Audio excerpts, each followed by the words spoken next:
got to talk to you about these new injections people are getting to lose weight. Yeah. And the role that they must be playing in our hormone balances. What are those bloody things called? The GLP-1s? GLP-1s. There's another name for it, isn't there? Yeah. Well, there's the drug name, which is Ozempic is the American name. And these are all in a class called GLP-1s. And essentially, again, very interesting because they essentially really reduce the appetite, which goes to show you that, and people lose weight, like a lot of weight, and they keep it off. So I know very 17%. Smart people that are using them.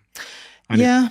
A billionaire friend of mine that's very big in a certain industry uses Ozempic. I know Elon Musk came out and said he used it. Yeah, that's Ozempic right. as well. I don't have any problem with the Ozempic because, again, if you think about it, what it's telling you, the lesson it's teaching you about weight loss is that it's not about controlling the calories, because the Ozempic doesn't burn any calories.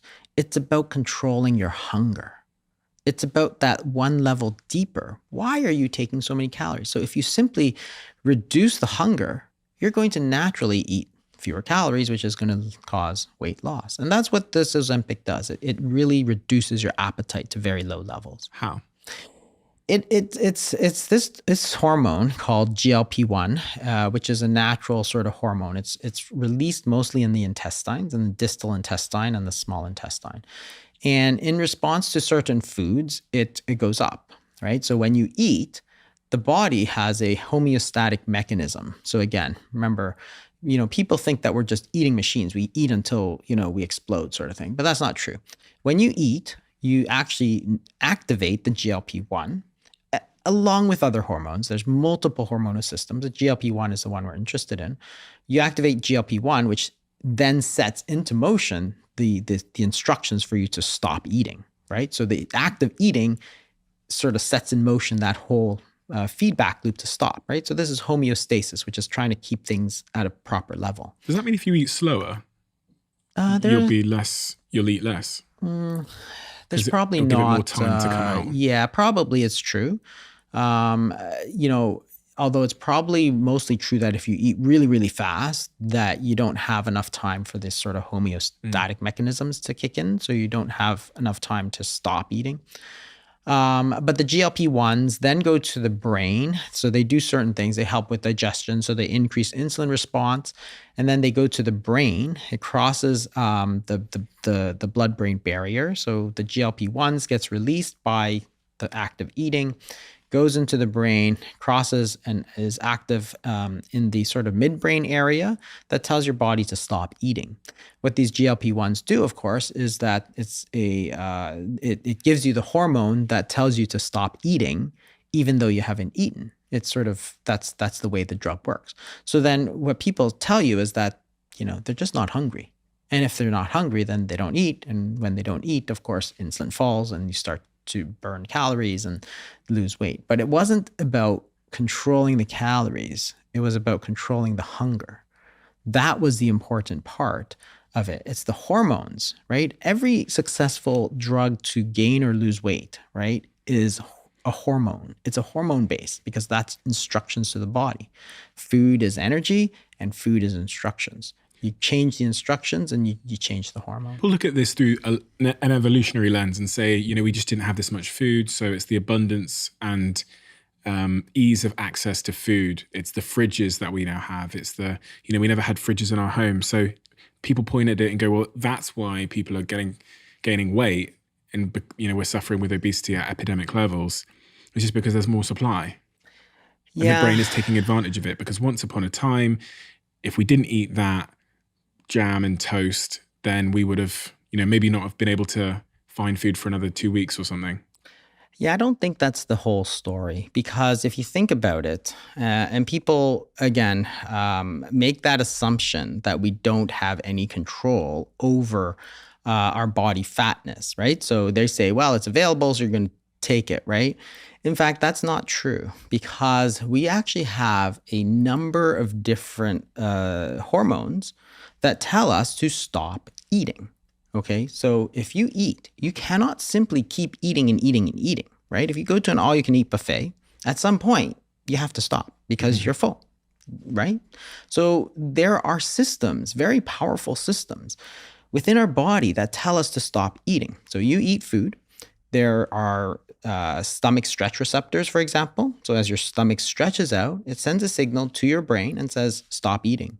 If you eat a lot of protein, it activates a hormone called peptide YY, which tells you to stop eating. If you eat a lot of dietary fat, you activate a hormone called cholecystokinin, which again tells you to stop eating. And these are very powerful. If you look in the wild, there are no obese antelope. There are no obese lions. Why?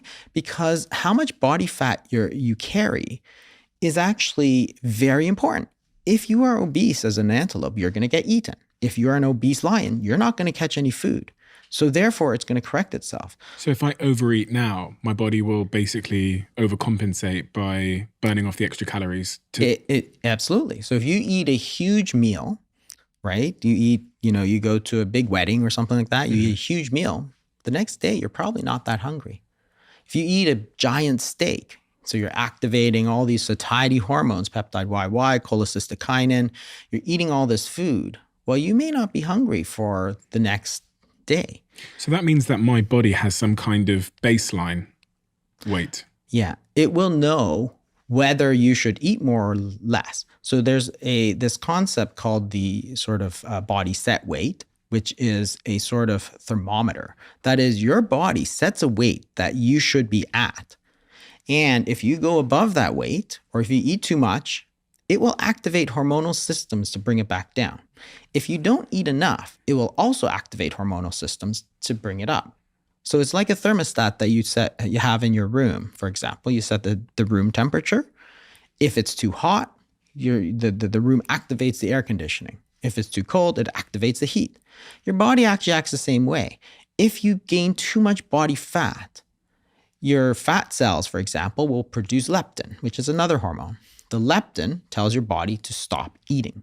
That's really interesting. So in the case of obese people, their set point must just be really high. Yes. And that's the crux of the matter. Why is that set point being overridden? Just like if you have a room that's too hot and you look and you say, the thermometer is set for room temperature. Why is it so hot in here?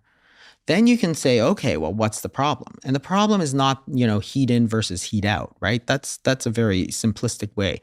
Same thing. If your body has too much body fat, you got to then think about, why are you overcoming the normal compensatory mechanisms that are happening, that are stopping you from eating?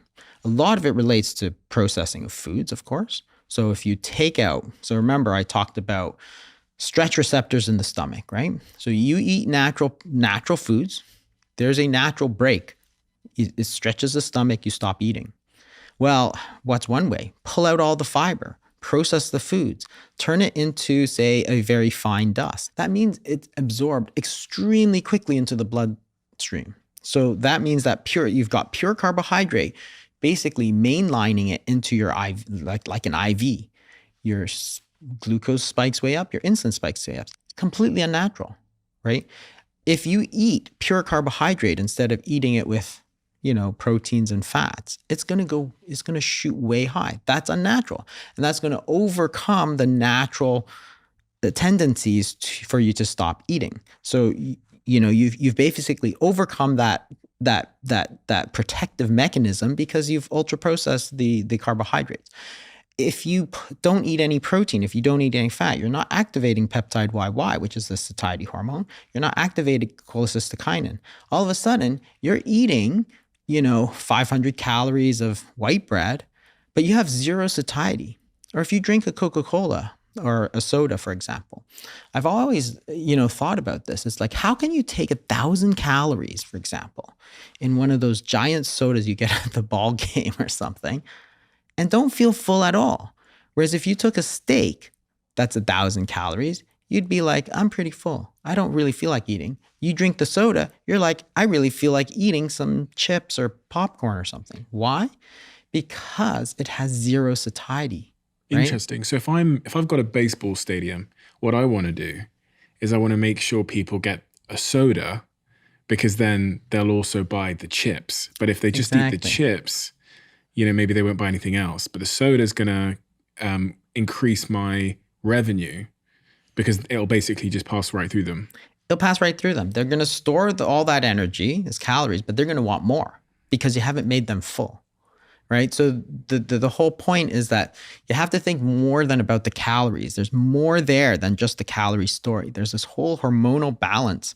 You're saying that overeating isn't just a choice, it's a hormone-driven behavior. It's a hormone-driven behavior. I mean, the whole thing about obesity is quite interesting to me because if you think about obesity, if you think about in the United States, which is where I get a lot of my data from, you have maybe 70% of people overweight or obese, and it's going up every year. It's been going up every year since 1977.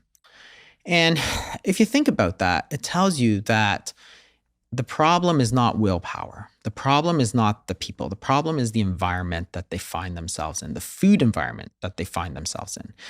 Because you can take an analogy. Say you have 100 children. One of them fails. Well, that might be the child. They didn't study.